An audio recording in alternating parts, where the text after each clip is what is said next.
आप सभी को बहुत बहुत शुभकामनाएं।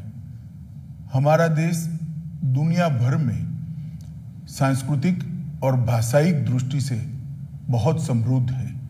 देश की भाषाई संपन्नता को ध्यान में रखते हुए संविधान निर्माताओं ने भारत के संविधान में भाषाओं के लिए अलग से प्रावधान किया, जिसमें प्रारंभ में 14 भाषाएं रखी गई और अब 8वीं अनुसूची में कुल 22 भाषाएं सम्मिलित हैं। भारत की सभी भाषाएं महत्वपूर्ण हैं। उसका अपना अपना एक समृद्ध इतिहास है और विभिन्न भारतीय भाषाओं के साथ समन्वय स्थापित करते हुए हिंदी ने जनमानस के मन में एक विशेष स्थान भी प्राप्त किया है। यही कारण है कि आजादी के आंदोलन में अनेक स्वतंत्रता सेनानियों ने महात्मा गांधी, सरदार वल्लभ भाई पटेल, विनोबा भावे, आचार्य कृपलानी, काका साहेब कालेलकर, जवाहरलाल नेहरू, ये सभी ने हिंदी को संपर्क भाषा बनाकर आंदोलन की गति को बढ़ाने का प्रयास किया।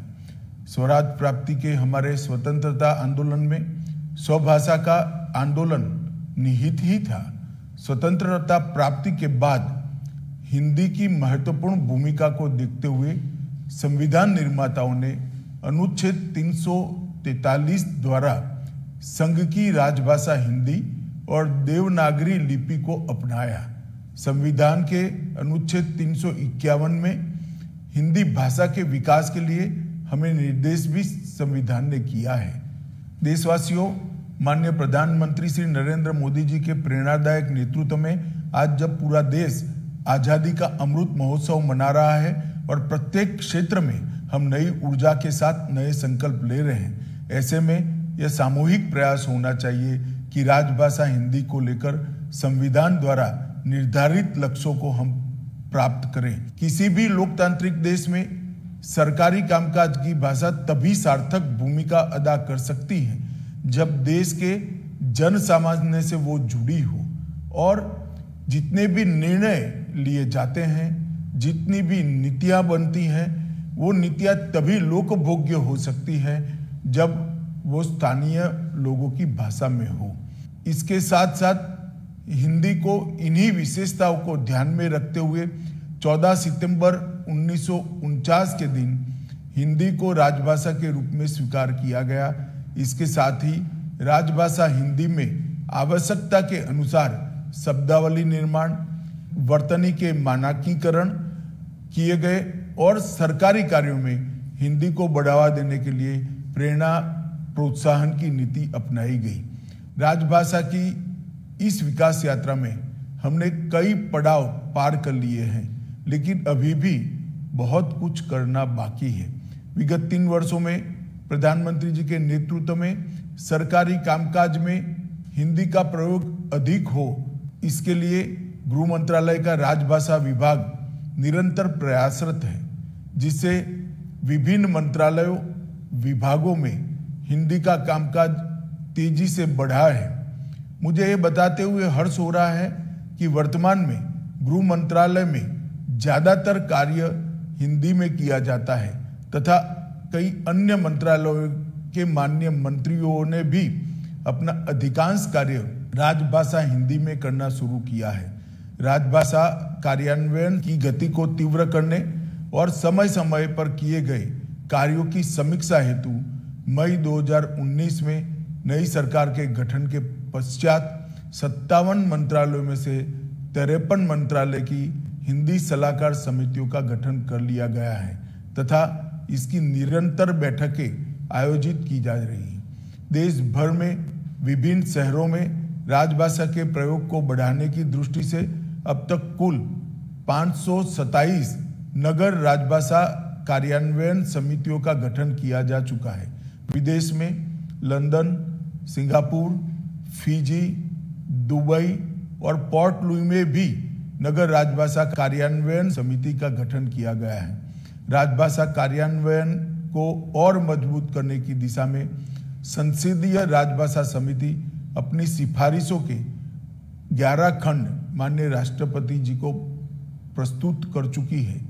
राजभाषा विभाग द्वारा 13-14 नवंबर 21 को बनारस में पहला अखिल भारतीय राजभाषा सम्मेलन तथा नई दिल्ली केंद्रीय सचिवालय राजभाषा सेवा संवर्ग के अधिकारियों के लिए पहला तकनीकी सम्मेलन आयोजित किया गया। इन कार्यक्रमों से हिंदी प्रेमियों में उत्साह की अपार वृद्धि हुई है। यह और भी सुखद है कि हिंदी दिवस 2022 तथा द्वितीय अखिल भारतीय राजभाषा सम्मेलन का ऐतिहासिक आयोजन गुजरात के सूरत शहर में हो रहा है। गृह मंत्रालय का राजभाषा विभाग सूचना प्रौद्योगिकी के माध्यम से राजभाषा हिंदी के प्रगामी प्रयोग की दिशा में निरंतर प्रयत्नशील है।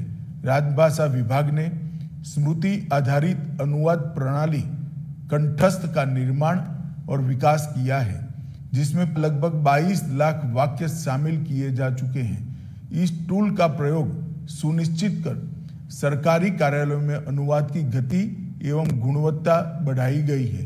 राजभाषा विभाग द्वारा जन साधारण के लिए लीला हिंदी प्रवाह मोबाइल ऐप तैयार किया गया है, जिससे अपनाकर 14 विभिन्न भाषा भाषी अपनी अपनी मातृभाषा से निःशुल्क हिंदी सीख सकते हैं।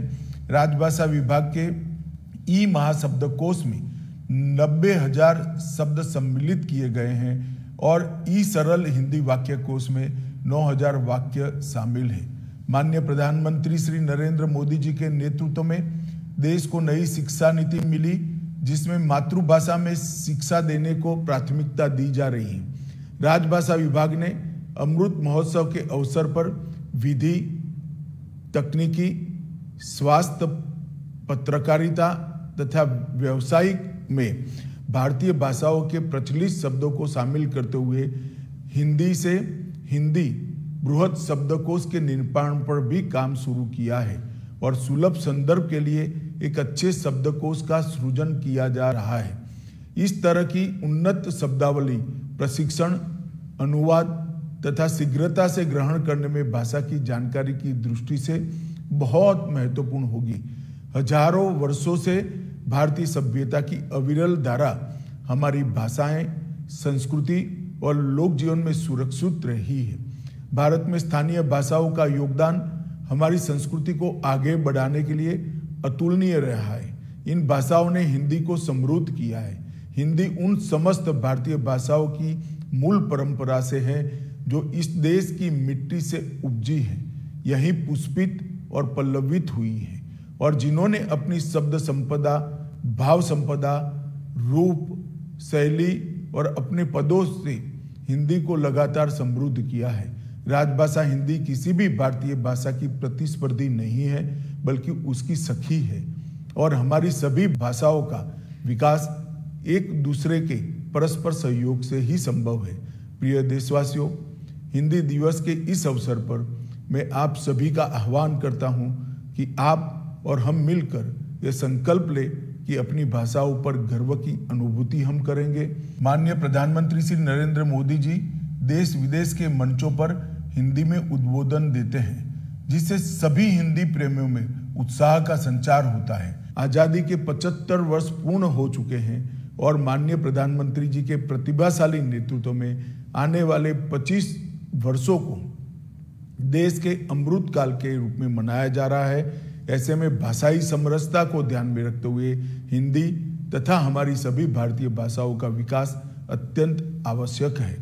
आइए आज संकल्प लें कि दैनिक कार्य में, कार्यालय के कामकाज में अधिक से अधिक काम हिंदी तथा स्थानीय भाषाओं में कर दूसरों के लिए अनुकरणीय उदाहरण प्रस्तुत करें और हमारी युवा पीढ़ी को भी इस रास्ते पर हम ले जाएं।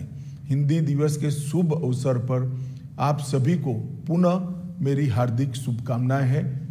वंदे मातरम।